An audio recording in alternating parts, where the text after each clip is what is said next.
Foi. Olá pessoal, tudo bem? Eu me chamo Eduardo, sou coordenador do programa CREA Júnior, aqui da Regional de Florianópolis. Estou aqui com meus colegas, o Pedro, o André, o Davi e o Matheus, que compõem a Regional do CREA Júnior de Florianópolis. E hoje nós trazemos esse assunto que é de extrema relevância para o nosso estado de Santa Catarina, que é a atualização sobre o Código Ambiental do Estado. Conosco hoje nós temos a presença do engenheiro Wagner, que é engenheiro do IMA, do Instituto do Meio Ambiente de Santa Catarina, e é professor da Univale, na área de Direito Ambiental. Seja bem-vindo, professor. Esperamos que possamos fazer um ótimo evento.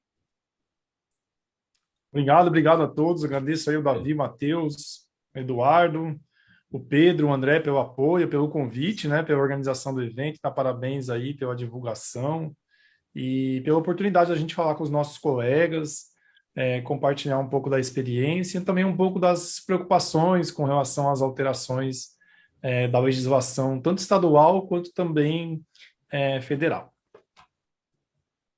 Tá certo. Antes de a gente dar início ao conteúdo, eu gostaria de pedir para que vocês pudessem se inscrever no nosso canal, ativar o sininho de notificações, né? E estarem por dentro de todas as nossas atividades que vamos realizando ao longo do ano. Então, meus colegas aí estão livres para fazer as suas manifestações. Boa noite, pessoal. Eu me chamo André, sou o primeiro suplente aí, depois do Eduardo. Eu faço parte da equipe da coordenação do CREA Júnior aqui de Florianópolis, né? E hoje estamos com o workshop aqui com o professor Wagner. É um assunto de extrema relevância aí para nós, né? Inclusive o meio ambiente, né? E eu vou disponibilizar ao longo do workshop aqui um formulário para o pessoal fazer a inscrição para a emissão do certificado, tá bom? Aí eu vou conversando com vocês no chat e tudo mais, ok, pessoal? E bom aproveitamento aqui, bom ensino para todos.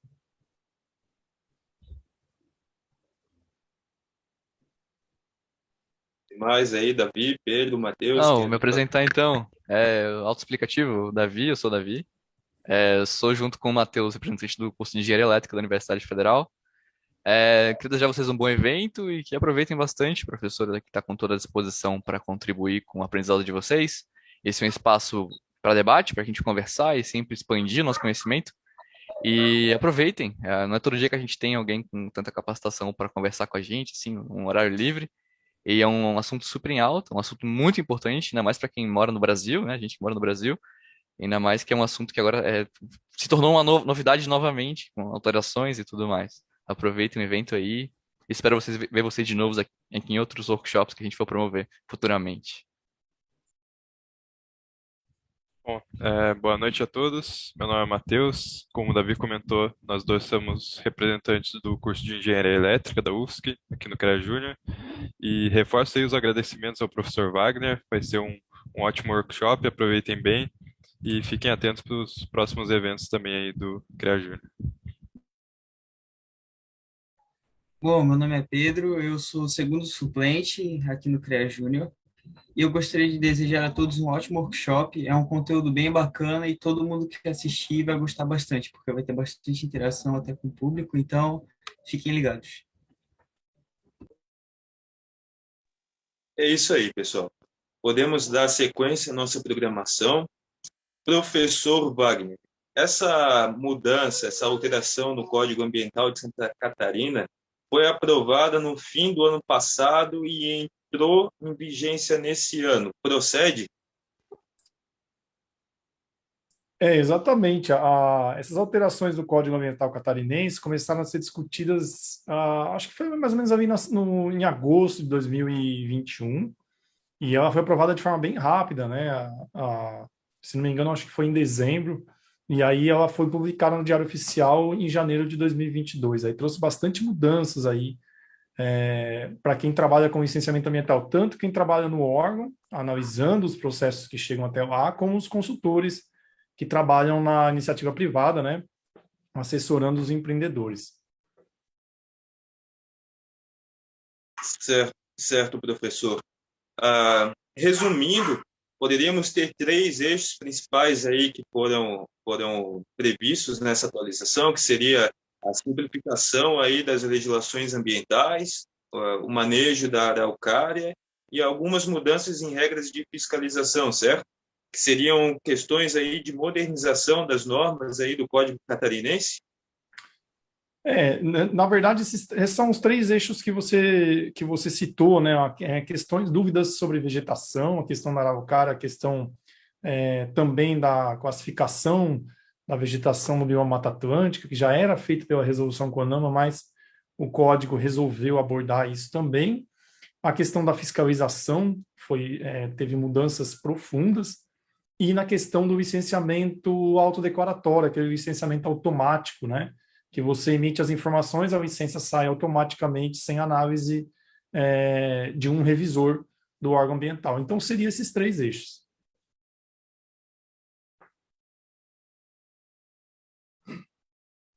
Opa, certo, professor. Antes de iniciar a apresentação do material que o senhor trouxe para a gente aqui, eu gostaria de dizer que esse é um assunto muito atual e o CREA Júnior da Regional de Florianópolis vem trazendo esse assunto já, né, inédito aqui no estado de Santa Catarina, e que até mesmo a Alesc está providenciando um conteúdo que vai ser distribuído aí para todos os órgãos ambientais, para as entidades, né, ligadas ao setor. Vai ser uma cartilha impressa aí sobre os principais pontos que foram alterados. Isso nós tivemos acesso através de um conteúdo que foi publicado pelo setor de comunicação da Alesc no dia 10 de fevereiro. Então, a gente fica muito feliz em ser CREA Júnior e estar trazendo esses assuntos aí que são bem recentes. Agora, professor, o senhor está no comando, pode iniciar a sua apresentação. Muito obrigado. Excelente, obrigado, viu, Eduardo? Já queria agradecer o convite, parabenizar todos vocês aí pela organização do evento. E não sei como é que serão as questões das perguntas, aí se vocês vão selecionando, ou eu prefiro até que, se possível, aí vocês parem no meio da apresentação, assim, quando tiver algumas perguntas, porque aí fica mais dinâmico, não fica tão maçante vocês só me ouvindo, né, o mesmo tom de voz. Então é interessante umas perguntas aí para a gente interagir. Sim, com certeza, professor. Eu até falei no chat aqui do YouTube com o pessoal, qualquer dúvida, né, ou pergunta, para eles escreverem ali que a gente repassa aqui para você. Pode ser? Tá ótimo, excelente. Vou procurar responder a maior parte delas, né? Se o meu conhecimento me permitir. Não, sim, pode ficar tranquilo. Obrigado aí pelo convite de todos vocês, parabéns pela iniciativa. Os nossos colegas graduandos, recém-formados, precisam desse apoio dessas organizações, como, por exemplo, o CREA. Né? Então, acho muito legal a iniciativa, parabéns por promover esses debates, a gente precisa disso. Eu, quando estava perdido lá na saída da minha graduação em 2008, eu gostaria muito de ter alguns debates assim, do CREA, para saber o que está acontecendo, né? E de colegas que estão em situação semelhante que a minha. Então, parabéns aí, vida longa para o projeto de vocês, tá? Bom, então a gente vai falar hoje das alterações do Código Catarinense, né? Trazendo também para o âmbito da ocupação urbana e meio ambiente. Então, a minha missão hoje é um pouco difícil, porque o nosso Código Ambiental Catarinense teve significativas alterações, então eu trouxe algumas frentes, das quais eu tenho um pouco de conhecimento na prática, para trazer para vocês e comentar o que essas mudanças trazem na prática do dia a dia, né? E também dar um prognóstico, né? O que vai acontecer daqui para frente com essas significativas alterações. Eu me chamo Wagner Fonseca, eu sou engenheiro ambiental do IMA há 13 anos, também leciono Direito Ambiental e Legislação Aplicada na Univale, né? Tenho esse prazer de lecionar também para os alunos da Univale, mas lembrando que as opiniões aqui trazidas são opiniões do Wagner, né? Eu não tenho autorização para falar em nome da Univale, tampouco para falar em nome do IMA, tá bom? Eu só tenho eu tenho a experiência profissional de trabalhar lá. Então, vou trazer para vocês aqui algumas percepções minhas sobre o Código Ambiental Catarinense, com base na minha experiência, mas isso não significa que isso é uma verdade incontestável, pelo contrário. né? Eu vou trazer aqui opiniões com base nas minhas convicções e na minha experiência. E a minha experiência é do lado público, analisar processos de licenciamento, fazer fiscalização, né? E em dúvida para o meio ambiente, na dúvida para o meio ambiente. Mas eu também sei que tem colegas que atuam como consultores ambientais, que precisam se adequar ali à legislação e também atender aos interesses dos empreendedores, e isso é normal. Por isso que eu sempre falo para você ver com parcimônia certas opiniões minhas, porque eu estou as emitindo com base na minha experiência no setor público. E é isso que é bom para os debates, né?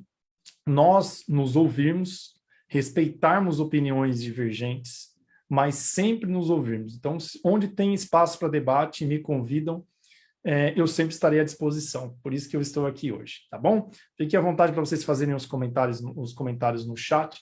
Vou fazer o possível para responder a todos eles. Então, falar de legislação por quê? Porque a legislação é o norte para a ocupação do meio urbano, né? A legislação vai te indicar, plano diretor, né? O plano diretor é instituído por uma legislação. O que eu posso fazer? Onde eu posso fazer? Quanto eu posso fazer? Né? Além disso, eu posso ocupar esse lugar, mas se esse lugar tem APP de rio, se esse lugar tem APP por declividade, né? Se esse local tem vegetação, nós estamos no bioma Mata Atlântica, eu posso tirar tudo? Não, não pode.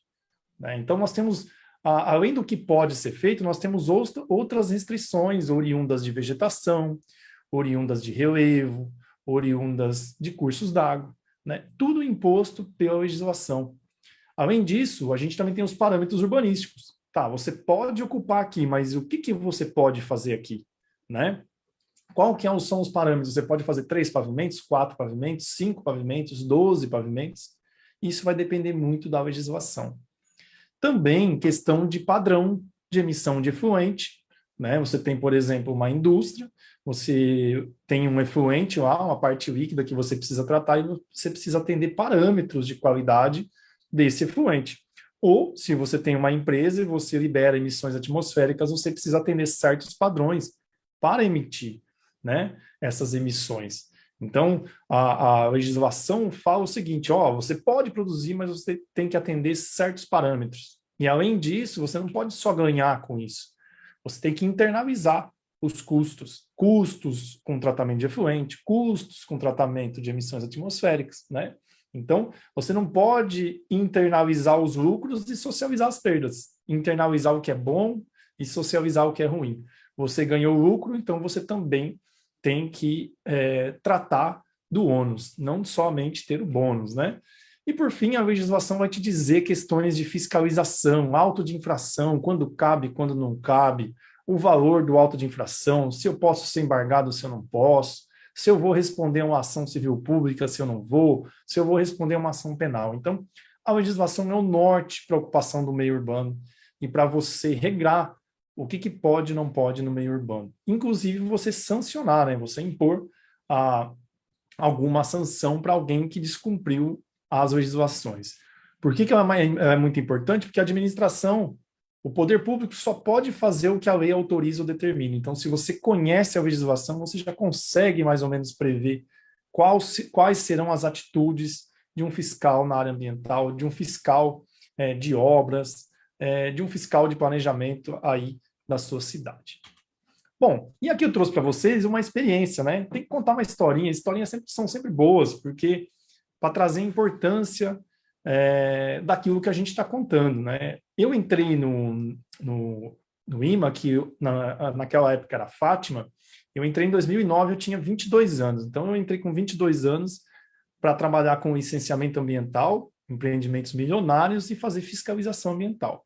E caiu para mim, com toda a minha experiência, né, minha experiência de 6 meses de formado, eu fui licenciar um cemitério, né? E aí, o que eu fui fazer? Para licenciar o cemitério, eu fui olhar uma resolução do CONAMA. E essa resolução do CONAMA aparecia assim para mim, olha, tem que ser atendidas essas condições para esse cemitério horizontal. E aí tinha um artigo, que vocês estão vendo aqui, aí tinha um parágrafo, né? O parágrafo especifica o conteúdo do artigo, e depois aqui tem um inciso, que o inciso se refere ao parágrafo, né? Então o inciso está dentro do parágrafo, o parágrafo está dentro do artigo. Muito bem. E aí, nesse parágrafo primeiro, fala o seguinte, áreas de manancial para abastecimento, os cemitérios têm que atender às seguintes condições. E essas condições estavam aqui embaixo. Ó. Muito bem. Aí eu fui lá, né? Então, esse inciso estava detalhando esse parágrafo aí. Eu fui lá e recebi um ensaio de permeabilidade, né? Um ensaio que você faz para ver como é que o líquido se comporta no solo. E aí esse ensaio deu 5 vezes 10 ao quadrado, né? E aí eu peguei, olhei na legislação e disse, ó, lá na legislação está escrito, ó, tem que ser entre 10 a menos 5 e 10 a menos 7. Nossa, mas isso aqui está muito fora. Não pode. Está errado isso aqui. Muito bem. Então, comparando 5 vezes 10 ao quadrado com 10 a menos 5, o que eu fiz ali? Eu indeferi o processo. Então, eu neguei essa licença ambiental. Olha o impacto disso para um empreendedor, né? Eu indeferi a licença. E aí, depois de um bom tempo, quando eu fui fazer pós-graduação, aprendi a ler a legislação, eu concluí que esse indeferimento estava errado. Sabe por quê? Porque o meu empreendimento não estava em área de manancial para abastecimento humano. E essas condições que estavam aqui dentro, ó, elas só se aplicam para cemitérios horizontais que estavam dentro de área de manancial para abastecimento humano. Tá, mas você quer dizer o quê? Quer dizer que eu errei. Feio ainda. Errei mesmo. Eu indeferi um empreendimento porque eu interpretei a legislação errado. Porque eu não sabia ler a legislação. Então veja como é importante ler a legislação. Antes de da gente entrar no tema da nossa aula de hoje, eu queria passar isso aqui para os colegas, porque é uma das primeiras aulas que eu dou nos meus cursos e eu acho fundamental para que vocês não cometam o mesmo erro que eu cometi. Tá bom? Além disso, a importância de você pesquisar sempre a legislação é você pesquisar, pegar uma legislação e citar ela de forma errada, uma legislação que nem existe mais. Veja, eu peguei uma defesa de um auto de infração, mais conhecido como multa, né, entre aspas aí. Essa defesa foi apresentada em 2017 e ela citava o decreto 2954 de 2010. Só que esse decreto foi revogado em 2013. Então veja, a defesa apresentada de 2017 e o decreto já tinha sido revogado 4 anos antes. Como que eu pesquisei? Sempre buscando a legislação em fontes oficiais, não gravando no seu computador. Busquei o site da Secretaria de Administração do Governo de Santa Catarina, porque o decreto é daqui de Santa Catarina, né? E aí, procurei lá, olha o que eu achei em vermelho, ó. O decreto 1529 de 2013 revogou esse decreto 2954. Ou seja, a defesa que esse profissional fez do auto de infração, ela foi baseada toda num decreto que não existia mais. Ou seja, toda a defesa estava baseada numa legislação que não existia. Né? Então, prejudicou muito a defesa do autuado, porque ele simplesmente não buscou se atualizar quanto à legislação. Tá, mas aí eu tenho muita dúvida, eu trabalho com meio ambiente, Wagner, que legislações que eu devo ler? Eu vou te dar uma dica. A primeira coisa, você tem que saber as legislações envolvidas. Digita no Google, legislação, asterisco e alguma coisa que você quer pesquisar. Né? Legislação e vegetação. Nesse caso aí eu pesquisei, né? O asterisco faz pesquisar as palavras juntas, né? Tanto legislação quanto vegetação. E aí, eu achei essa lei aqui, ó. Eu achei 2 leis, a 4771 de 65 e a 12651 de 2012. Beleza. Ótimo. Segundo passo, verificar se essas legislações estão vigentes, para não cometer o erro que a gente falou agora há pouco, né? Beleza. Pegamos a lei 4771 de 65, abri ela e olha o que eu encontro, ó. Isso aqui. E aí? Encontrei isso daqui. O que eu estou vendo aqui nela?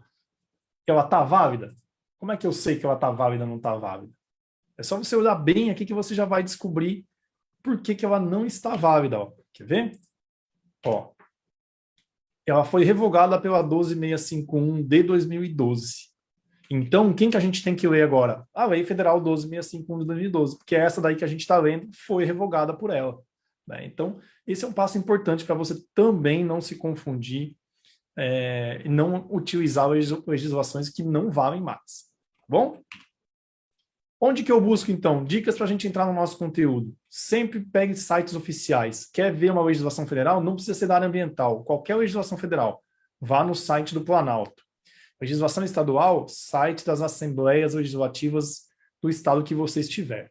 Legislação municipal, site da Câmara de Vereadores. Resoluções do CONAMA, isso mais para o pessoal da área ambiental, né? Instruções normativas do CONAMA, resoluções do CONAMA, instrução normativa do IBAMA, do ICMBio, desses órgãos ambientais, entra nesse site aqui, né?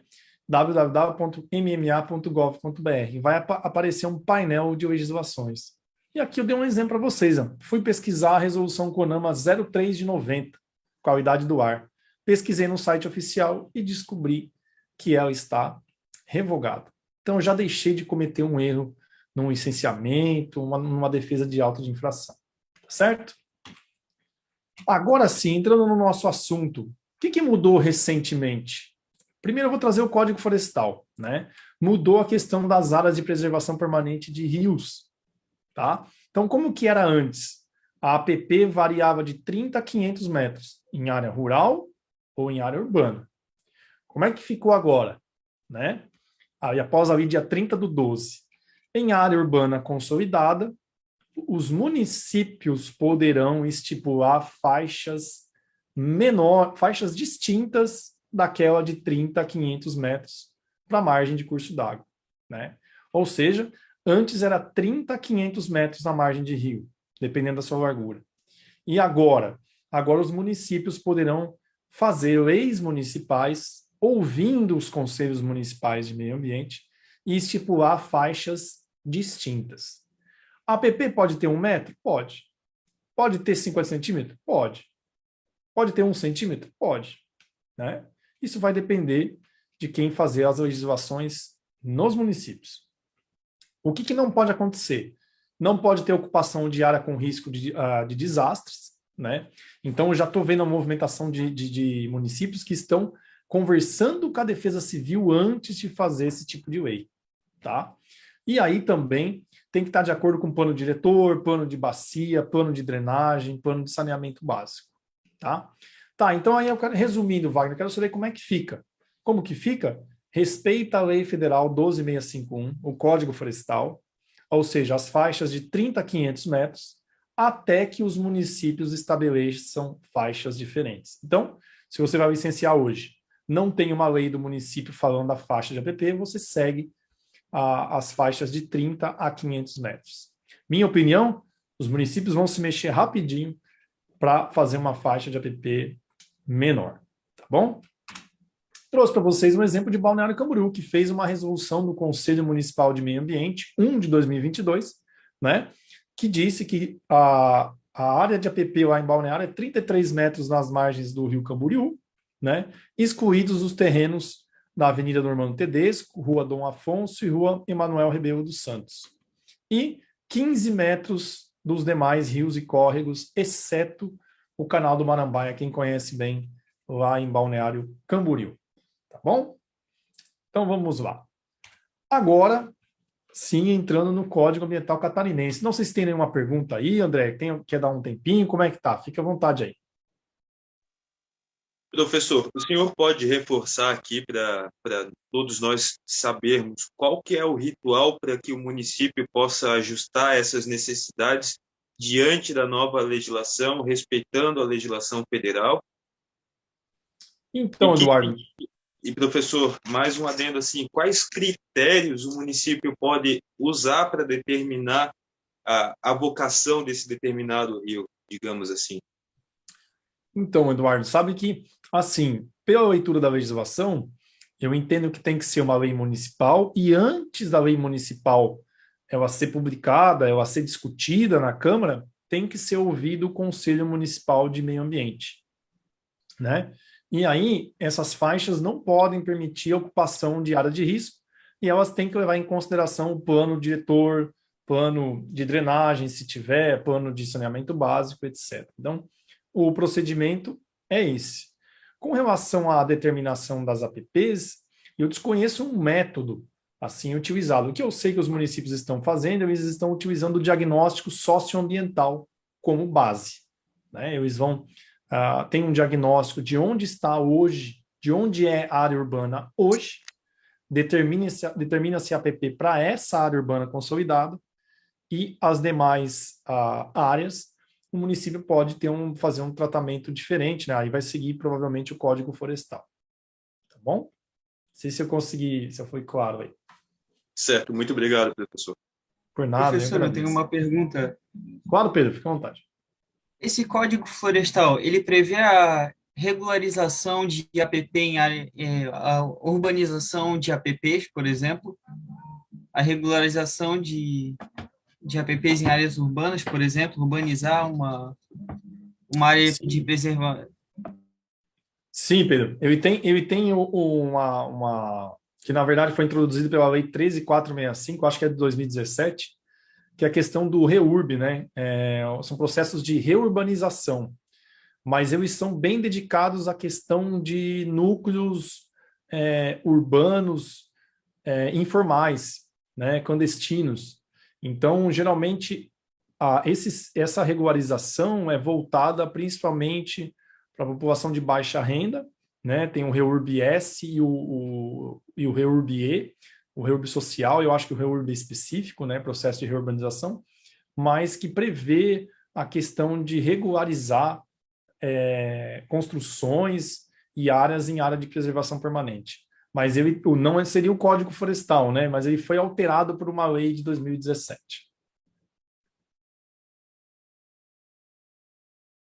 Tá bom? Podemos seguir? Antes de seguir, eu gostaria de saber se existe alguma associação dessas atualizações por motivos parecidos, né, com aquela outra portaria, se não me falha a memória, é a portaria 13 de 2017, que delibera sobre a gestão de praias, que os municípios também tenham mais autonomia para fazer todo o manejo de zona costeira e tudo mais. Seria com o mesmo princípio? Por exemplo, a Univale ofereceu um curso de gestão de praias, eu tive a oportunidade de participar. A gente foi em campo na Avenida Atlântica para avaliar o potencial ali da avenida e saber que ali já era uma praia urbana consolidada e, a partir dali, algumas ações teriam que ser desenvolvidas pelo município. Algo tem essa relação entre essa atualização e também pelo mesmo motivo que também aconteceu com essa portaria? Olha, a portaria eu ouvi falar, né? Facilitou a questão da gestão costeira, né, para os municípios, até inclusive ceder espaços para comerciantes, etc., né? Que antes eu acredito que era feito pela Secretaria do Patrimônio da União. Se tem a questão de conexão, eu não sei te dizer, né? Provavelmente, se tiver, ela vai estar lá no preâmbulo da portaria, né? Considerando, né, a legislação, tal, mas acredito, não tem como te dizer se tem essa relação sem ler a portaria, né? E eu não tive a oportunidade de ter contato com ela até o momento. Mas se você pesquisar lá no comecinho dessa portaria, se ela estiver citando a Lei 13.465, se não me engano, de 2017, significa que ela pode ter sido uma consequência, sim. Certo, professor, muito obrigado.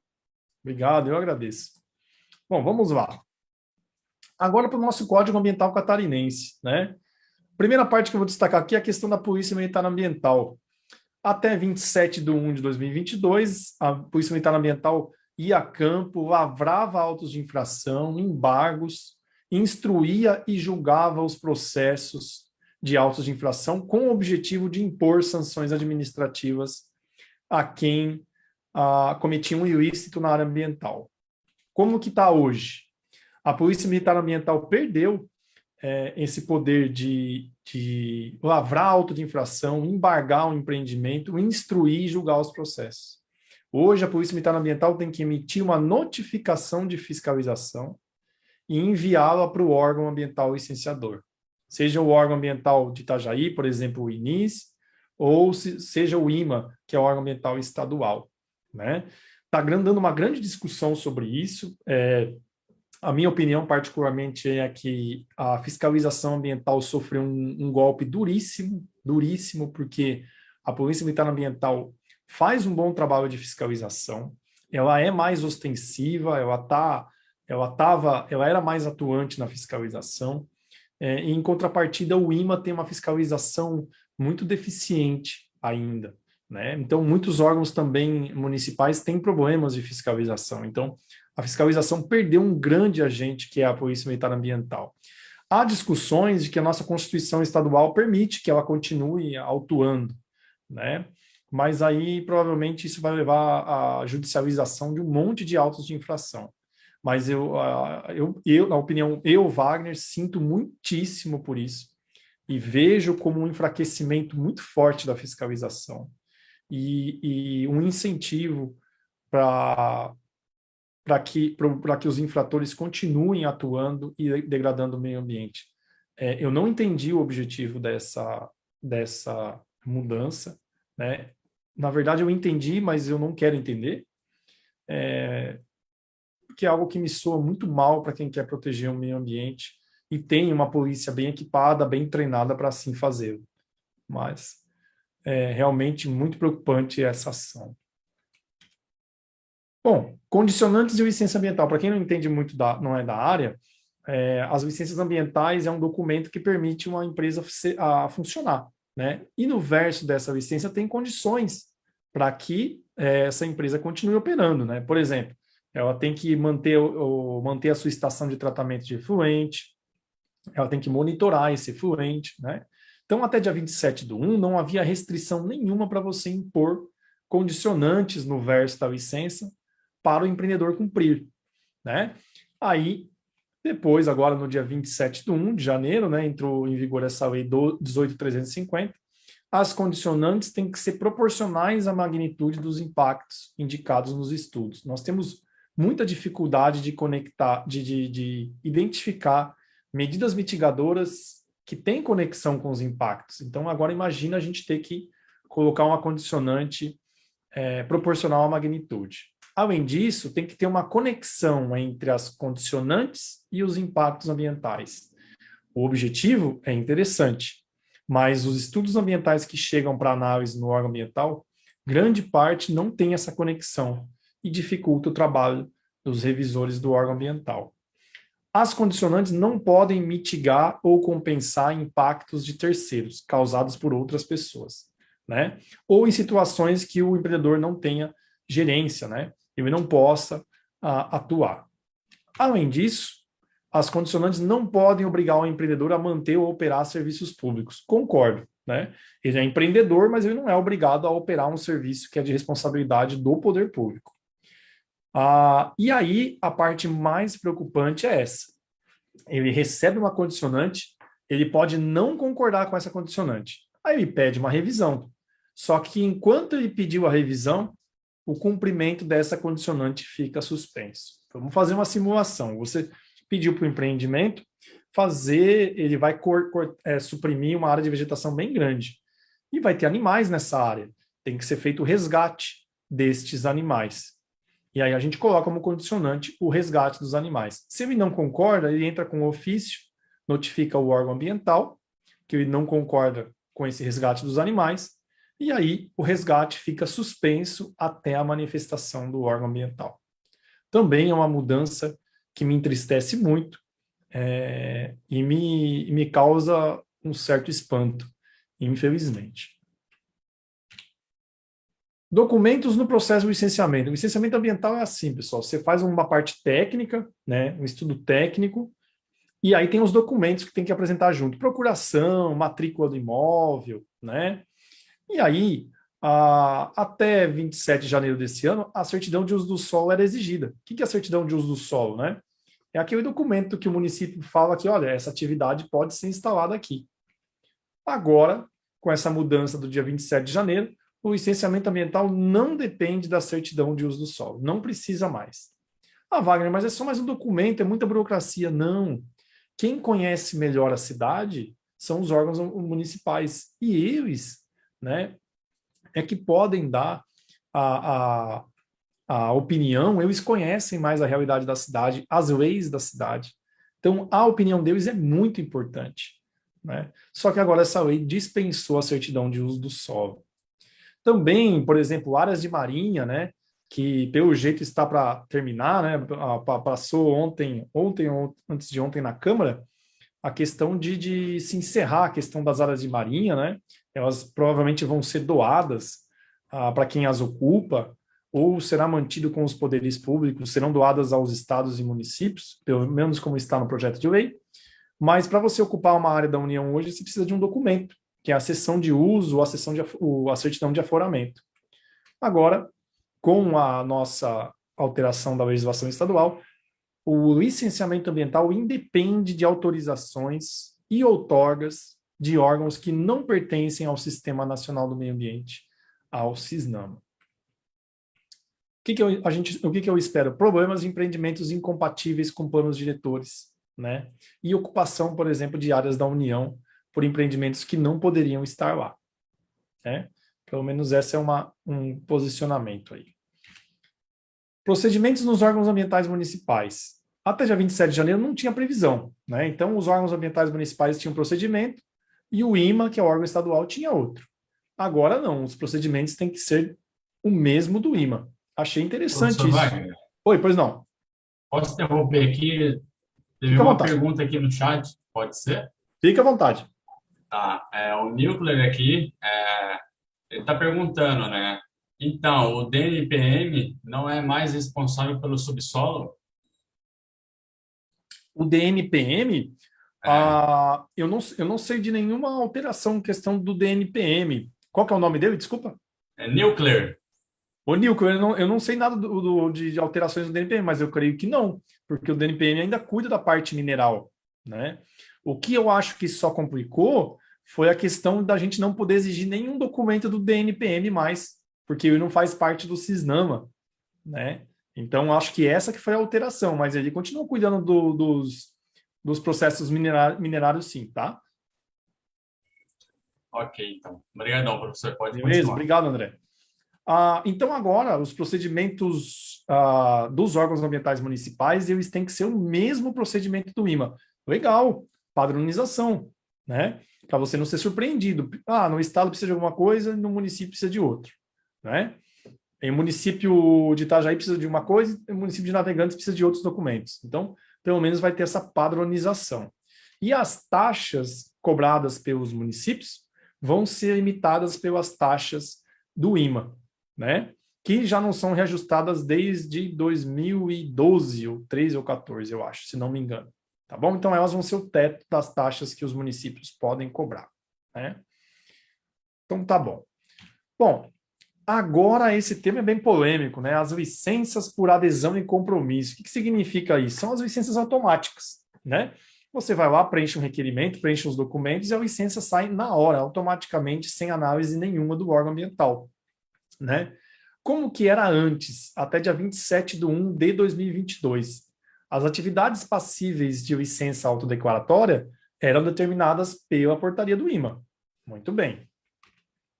E após 27/1 de 2022, todas as atividades que sejam cumulativamente de porte P e M e potencial poluidor P e M, elas serão licenciadas por licença automática, licença autodeclaratória, né? Então, se você pegar o que precisa de licença ambiental em Santa Catarina, olha lá na resolução CONSEMA 98/2017. Tudo aquilo que cumulativamente tiver porte P e M e potencial poluidor P e M será licenciada por licença autodeclaratória automaticamente. Wagner, isso já está valendo? Tá. O órgão ambiental está fazendo? Não. Eu desconfio que o órgão ambiental nem sabe como começar isso, porque são muitas atividades, muitas. O IMA demorou 4 ou 5 anos para estabelecer a licença autodeclaratória para 4 ou 5 atividades. E agora são inúmeras, são muitas. A maior parte das atividades vai ser por LAC. Como operar isso, como colocar isso na prática, eu não sei te dizer. Não sei como que vai ser. Vai acontecer esse ano? Acho difícil, né? Não sei quais serão os desdobramentos.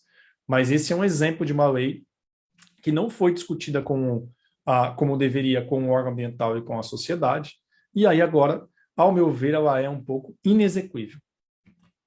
Bom, e aí as outras atividades que são automaticamente licenciadas são transporte de produto perigoso, independente do porte, né? Antenas, infraestrutura, transporte, atividades rodoviárias, avicultura e suinocultura.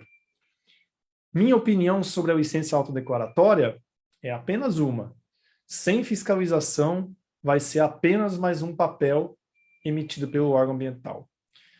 Emitir licença ambiental, número de licenças ambientais é o indicativo que se usa para medir se um órgão ambiental é bom? Eu acho que não. Né? Licença ambiental você pode emitir milhares e você pode não fiscalizar nenhuma. Qual a efetividade disso? Zero. Né? Licença ambiental sem fiscalização é apenas um papel.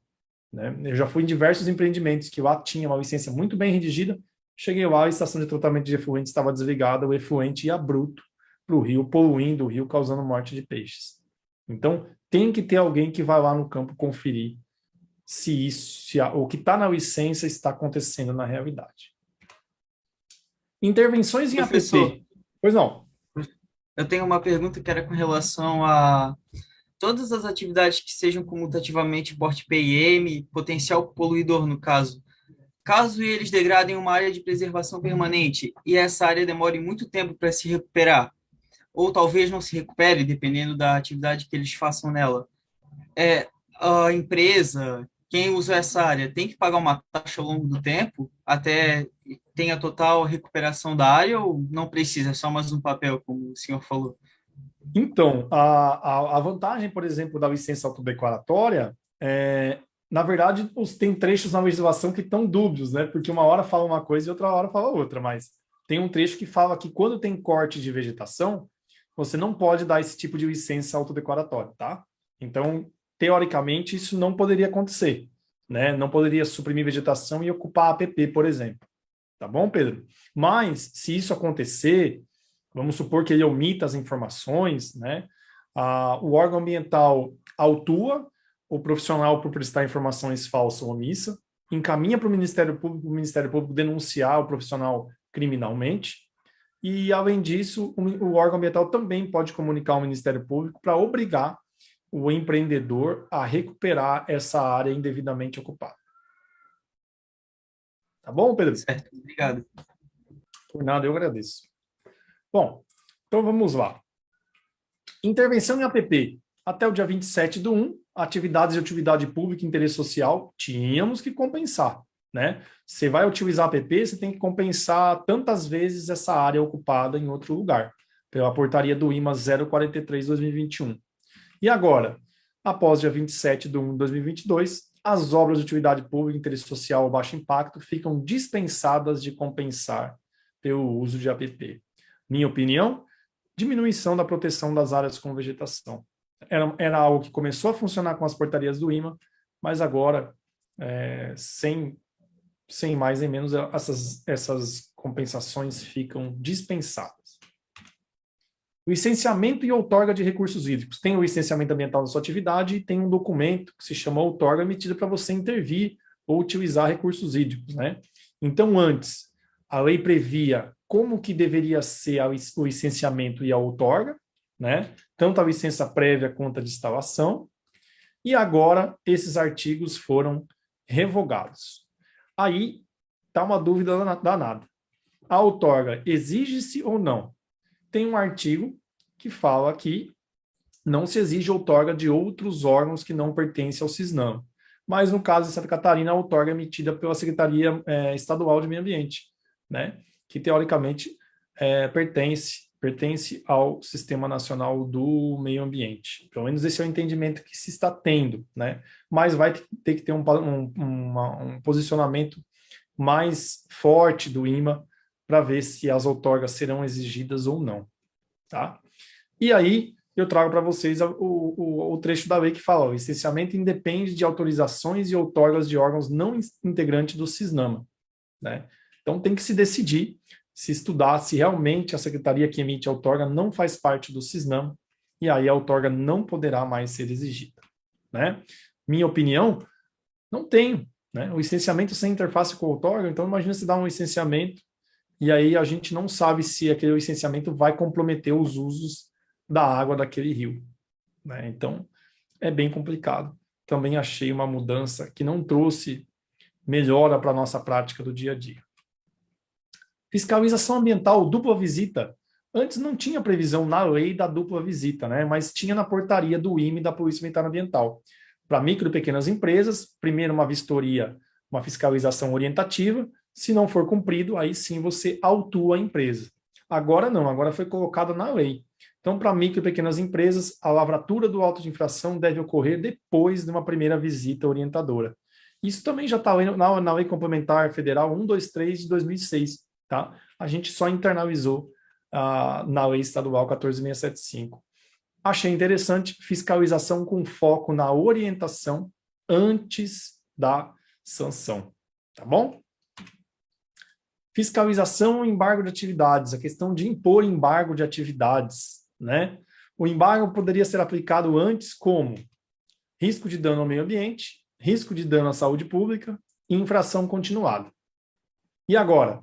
O embargo só pode ser aplicado quando causa desocupação da área atingida pelo evento danoso, afeta a saúde pública das pessoas do local e mortandade de flora e fauna. Minha opinião, como que você vai embargar uma área que causou desocupação da área atingida? O evento já aconteceu, né? Mortandade de fauna e flora. Primeiro precisa morrer fauna e flora para depois eu embargar as atividades. Aí o embargo perde o caráter preventivo de evitar o dano, que é a característica da esfera administrativa, né, da fiscalização ambiental. Então, mais uma mudança que eu sinto muito que aconteceu. Professor, posso interromper rapidinho? Claro, Temos mais uma pergunta aqui, agora do Rafael Brito. Ele está dando os parabéns, né, pela sua exposição aqui, né, no workshop. Tá? Ele está perguntando se tem alguma movimentação do Ministério Público aqui de Santa Catarina, né, para rever tantas mudanças aqui no Código Estadual?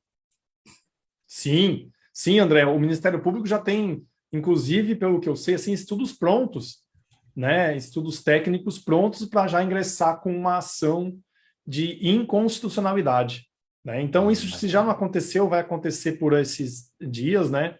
Sei também que algumas ONGs e partidos políticos já se movimentaram também, né? A rede Mata Atlântica também já se mobilizou para estudar, fazer documentos para ajudar o Ministério Público a ingressar com ações diretas de inconstitucionalidade contra essas mudanças. Né? Inclusive, participei de reuniões com colegas da UFSC, colegas da Associação dos Servidores do IMA e outros colegas de outras ONGs também para auxiliar nesse tipo de peça. É isso que a gente gostaria de chamar atenção até aqui, André, para a gente valorizar as nossas instituições, né, pessoal? Não é porque eu vou dar minha opinião, não é porque eu não concordo com todas as decisões tomadas pela Justiça, né? Mas nem por isso eu sou favorável que a Justiça, o Poder Judiciário seja fechado, né? Agora imagina na situação que nós estamos agora.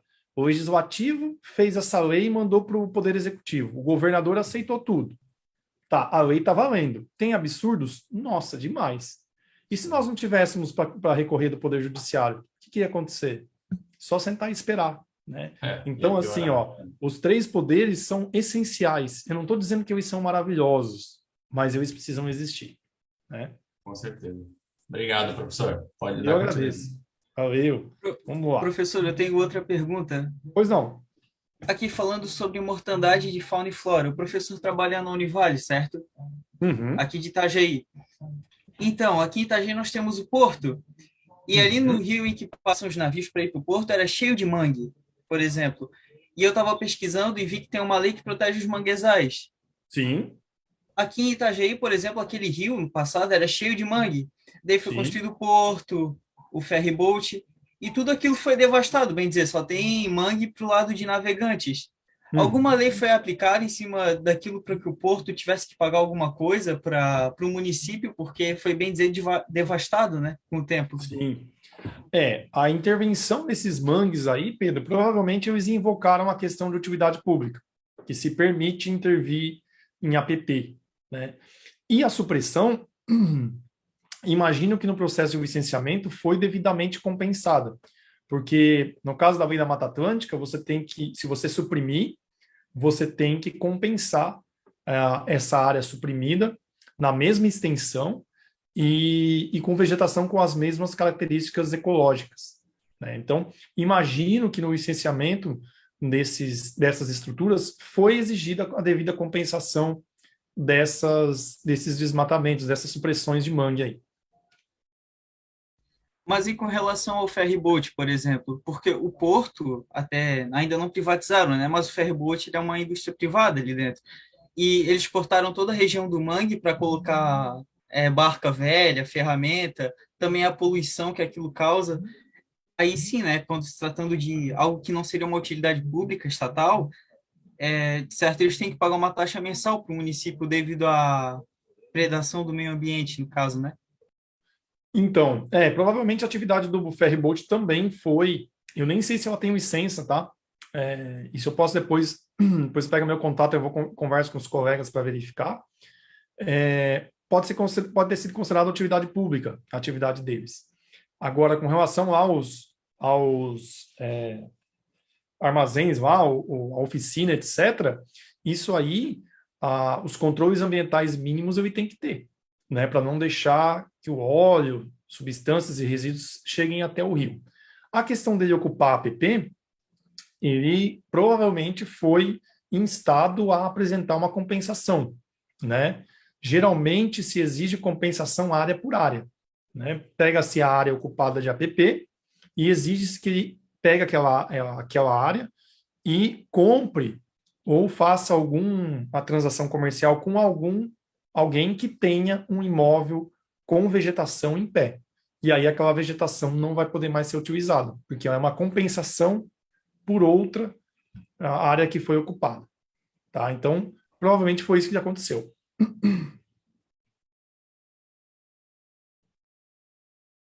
Tá bom aí, Pedro?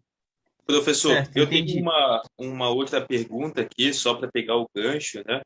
Aqui, em relação a essa autonomia dos municípios criarem os seus próprios critérios, existem alguns mananciais que já não possuem já a mesma função social, ambiental, e como tivera antes de uma urbanização, né, do desenvolvimento de algum bairro e tudo mais. E aí, algumas construções que poderiam ter alguns problemas de regularização vão conseguir se adequar a essas normas a partir desse novo Código Ambiental? É possível, mas aí vai depender muito das. Desculpe. Deixa eu pegar aqui, peraí. Vai depender muito dessas legislações municipais. O que vai ser determinado por elas, né? Aí a gente vai conseguir saber se esses imóveis vão conseguir se regularizar. Vai depender muito do que vai vir por aí das leis municipais. Entendi, professor.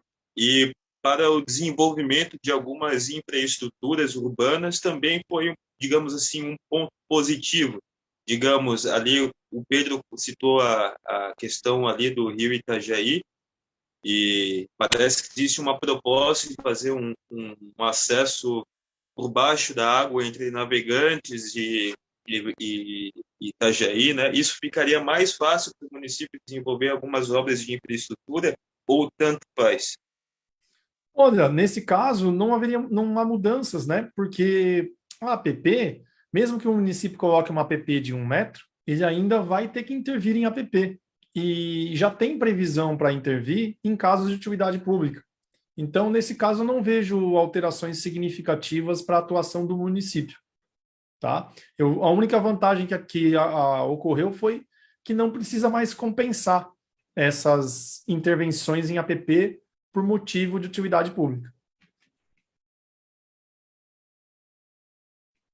Certo, professor, muito obrigado. Obrigado, Eduardo, eu agradeço.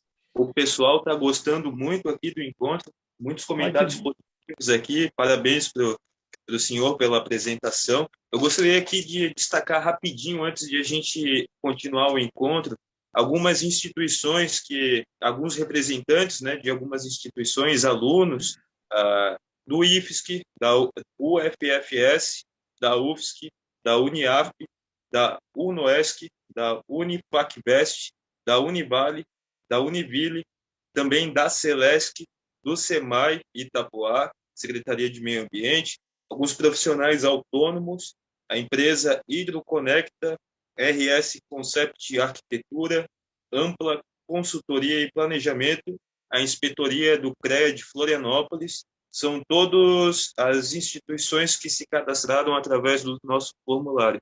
Muito obrigado pela participação de todos. Obrigado, Eduardo. Eu agradeço a presença de todos vocês aí, pela confiança, né? E fico muito feliz que vocês estejam gostando, porque é difícil abordar a legislação numa apresentação sem ficar tão maçante, tá? Mas eu prometo que eu já estou encerrando, tá bom? Bom, então, o pagamento de multas, né? Não havia parcelamento de multas do IME e da Polícia Militar Ambiental. Acho isso que era muito pesado, né? São multas geralmente com valores mais altos. E agora, com essa lei, foi introduzido o parcelamento de 24 até 60 parcelas. Na minha opinião, acho interessante, porque favorece o encerramento dos processos administrativos, diminui o número de recursos e atinge o efeito pedagógico da autuação. Ah, Wagner, mas aí é porque você é servidor de órgão público, né? O órgão público quer dinheiro. Não. Na minha opinião, o órgão ambiental, ele não tem, o objetivo dele não é arrecadar com multa. O nosso objetivo é fazer com que você não cometa uma nova infração e que você recupere aquela infração que você cometeu, se for o caso, ou que você regularize a sua atividade. A questão pecuniária, eu entendo como um efeito pedagógico, para doer no bolso e não fazer novamente. Tá bom? Então, acho essa uma mudança bem positiva. Bom, conclusão. Se eu puder te dar uma sugestão, eu não gosto de impor nada, né? Quem sou eu para te falar o que você deve ou não deve fazer? Mas se você acatar uma sugestão, aqui vão elas.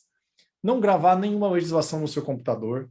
Busque sempre sites oficiais. Ah, mas eu estou sem internet, preciso fazer alguma coisa. Espera voltar à internet.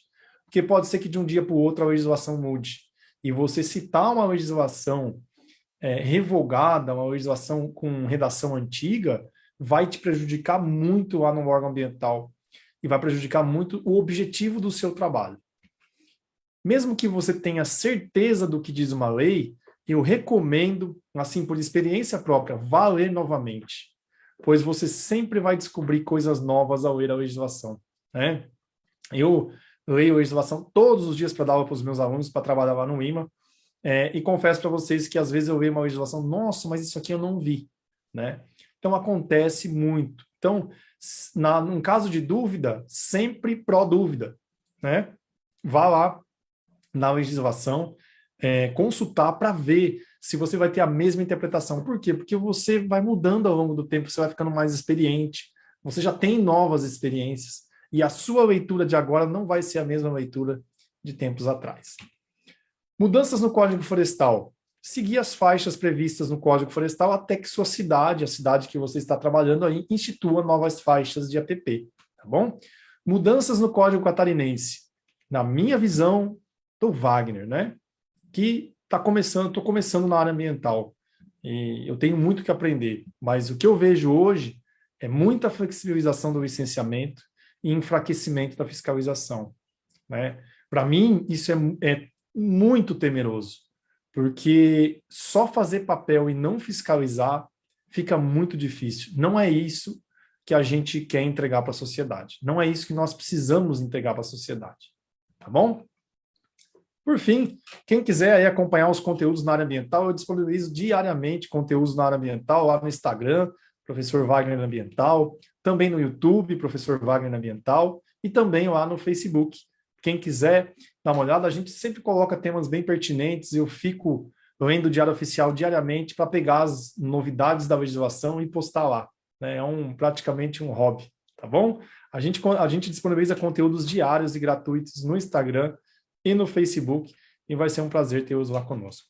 Eu sempre gosto de me apresentar no final, porque se você se apresentar no começo, gera muita expectativa, né? Aí, nossa, meu Deus, aí chega lá, a apresentação não é tudo aquilo que você imagina, né? Então, para não ter frustrar as expectativas, eu sempre me apresento no final. Eu sou graduado em Engenharia Ambiental pela Unesp, fiz especialização em Direito Ambiental por extrema necessidade, quando eu entrei no IMA lá em 2009, né? Fiz mestrado na UFSC, então os colegas da UFSC aí, muito bom vê-los, pessoal do CREA Júnior da UFSC aí. Sou engenheiro ambiental e agente fiscal do IMA, né? Instituto Meio Ambiente do Estado de Santa Catarina. Eu leciono Direito Ambiental na Univale e também Legislação Ambiental Aplicada. E, graças a Deus, tive o privilégio de publicar artigos científicos na área de etanol em água subterrânea, né? A parte de responsabilidade ambiental, administrativa, civil e penal, artigos na área de saneamento e também de licenciamento ambiental que vai sair este ano. E eu criei o método Praxis Ambiental e o curso Multa Ambiental, Apuração e Defesa na Prática, 2 cursos aí junto com o Vinícius, dos quais eu tenho muito orgulho e, graças a Deus, temos bastante procura. Tá? Essa foi a única referência bibliográfica que eu utilizei. Muito, muito, muito obrigado pela presença de todos vocês dedicarem esse tempo hoje aqui em me ouvir, depois de um dia cansativo de trabalho, e gastando o que a gente tem de mais precioso, né? Tempo, né? Se você investiu esse tempo aí em me ouvir, eu já fico muito grato por isso, tá bom? Muito, muito obrigado. Professor, antes de nós encerrarmos aqui, nós temos umas perguntinhas aqui, eu vou repassar para o senhor, tudo bem? Claro, sem problema. A Mariana, que é representante aí da Castelã Soluções Ambientais, tem uma dúvida, né? Ela coloca assim: professor, como fica a segurança jurídica em relação à possível revogação dos artigos da Lei 18.350 durante esse intervalo de validade? Desculpa, eu me esqueci o nome dela, perdão. Mariana. Mariana, é difícil, né? Eu te falar isso, mas assim, se está na lei, a lei está vigente, você tem direito de pedir para o órgão ambiental, né? Inclusive, pedir para o órgão ambiental e, se você não for atendido, entrar com mandado de segurança, porque é uma lei que está válida, né? Ainda que ela não seja desejável, ela está válida.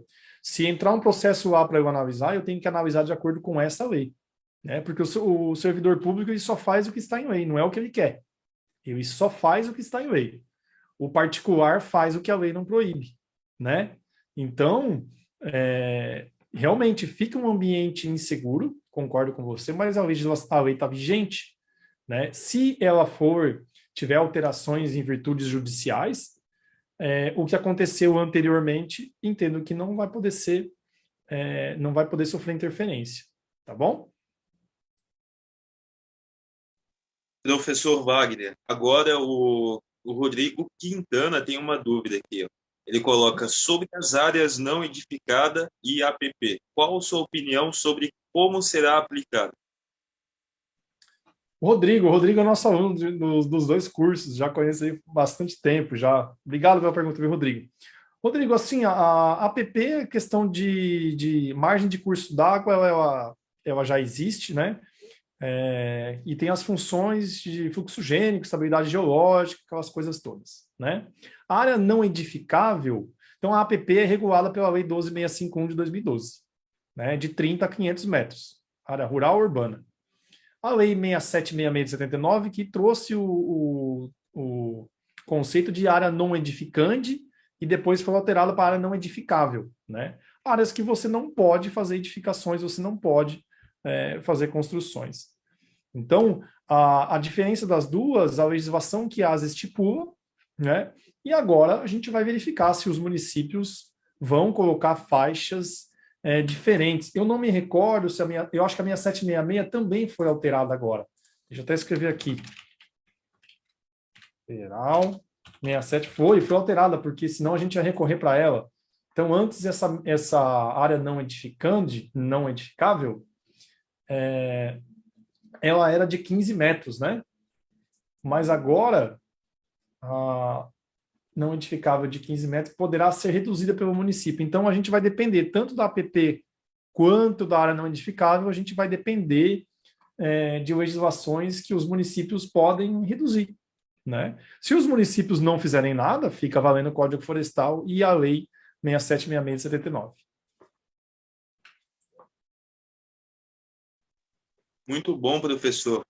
Nós temos um outro comentário aqui, que no caso é da área da engenharia de aquicultura. Nós vamos repassar aqui só um momento. Deixa eu pegar esse comentário aqui. Algumas perguntas que deixaram aqui. Como as alterações relacionam-se com o Decreto 10.576, de 14 de dezembro de 2020, o uso de espaços físicos e corpos de água de domínio da União para a prática da aquicultura, bem como o boletim didático da IPAGRE sobre as diretrizes da ocupação de áreas aquícolas em Santa Catarina. Essa pergunta é do Flávio, da Engenharia de Aquicultura. É Fábio, isso? Flávio. Fábio, então, na verdade, você vai pedir essa cessão de uso para a Secretaria de Agricultura e Pesca, se não me engano, né? Eu até fiz uma postagem sobre esse decreto. Só que se você for ver a legislação estadual agora, se você for licenciar uma prática de aquicultura, você não vai precisar desse documento da cessão de uso, porque a Secretaria de Agricultura e Pesca não faz parte do Cisnama, né? A minha, assim, uma primeira análise não me recorda, ela não faz parte do Cisnama. Ela pode até fazer parte do CONAMA, né? Mas ela não integra o Cisnama. Então, pode ser que esse documento passe a ser dispensado, não seja mais exigido para o licenciamento. Ok, professor, muito obrigado. Estamos ainda recebendo mais elogios aqui no chat. A Dalcimara aqui colocou tempo muito bem investido. Obrigado, professor Wagner. Parabéns ao CREA Júnior. A Priscila Furtado aqui, parabéns pela realização. A live vai ficar gravada sim, vai ficar gravada aqui no canal. Depois, quem não conseguiu acompanhar em tempo real com a gente, vai conseguir assistir em outro momento. Agradecer novamente aí a participação do professor Wagner, que tem trazido esse assunto que é muito atual aqui para o nosso estado, e é uma honra aí o CREA Júnior estar promovendo esse tipo de atividade, né? Antes mesmo da Alesc divulgar a cartilha, antes mesmo do governo do estado, né, das orientações. Pelo que nós ficamos sabendo, vai existir um conjunto de audiência pública abordando os principais tópicos aí dessas alterações, né, dando suporte aí para os municípios entenderem melhor.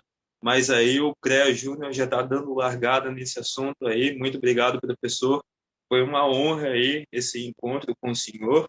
Vou reforçar o pedido aqui para que vocês possam curtir, dar um like aí no nosso encontro de hoje, né? Deixar algum comentário final, os votos finais, e se inscrevam no nosso canal, pessoal. Muito obrigado pela participação de todos. Se tiverem alguma dúvida, agora é o momento.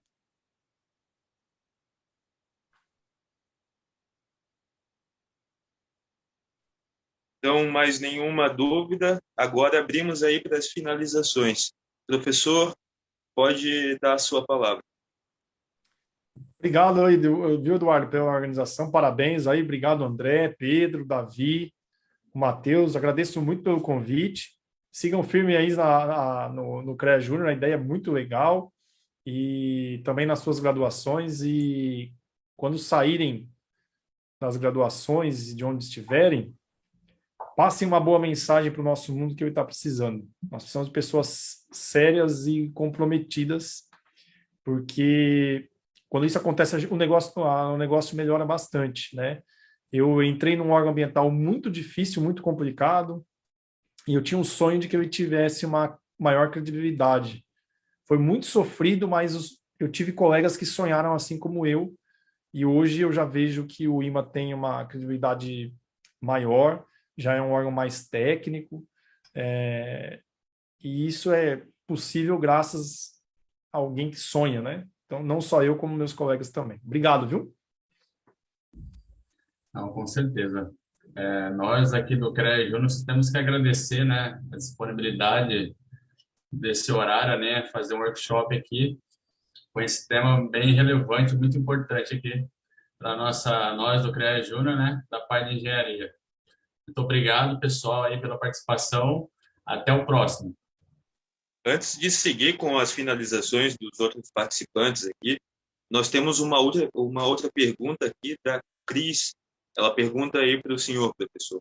Com a exclusão da declaração de uso do solo, não corremos risco de licenciar em local ou zona que tal indústria não estaria permitida? Corremos, com certeza. Corremos e corremos muito. Quais que seriam as consequências disso? Olha, você, por exemplo, licenciar uma atividade que o plano diretor não proíbe naquele local. né? Só que aí, por exemplo, para quem é funcionário de órgão estadual, imagina você conhecer um colega de Rio do Sul, eu acho que eles atendem 32 municípios. Imagina você conhecer a lei do plano diretor de 32 municípios, né? Então, a certidão de uso do solo era a garantia de que o município, poder público municipal, analisou o pedido, olhou para a lei que ele conhece bem e falou, olha, pessoal, está tudo certo aqui, está de acordo com o uso do solo, né? Eu mesmo passei por um caso que eu dei uma licença ambiental com base numa certidão de uso do solo, e aí o Ministério Público abriu um inquérito civil para investigar a licença. Aí eu fui descobrir o que é, né? Que eu fiquei indignado, eu falei, poxa, eu prezo tanto para fazer as coisas corretamente. A certidão de uso do solo trazia os índices equivocados, né? Nesse caso.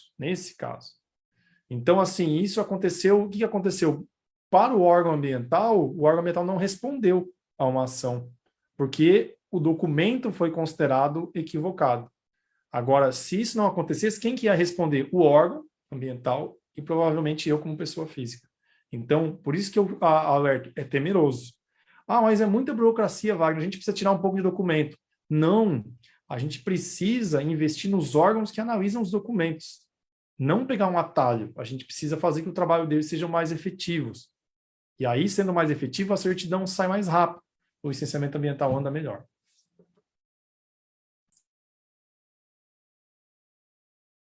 Muito obrigado, professor. Agora nós temos o Matheus, o Pedro e o Davi também para fazer as suas finalizações. Bom, eu gostaria de agradecer ao professor e também a todos que participaram.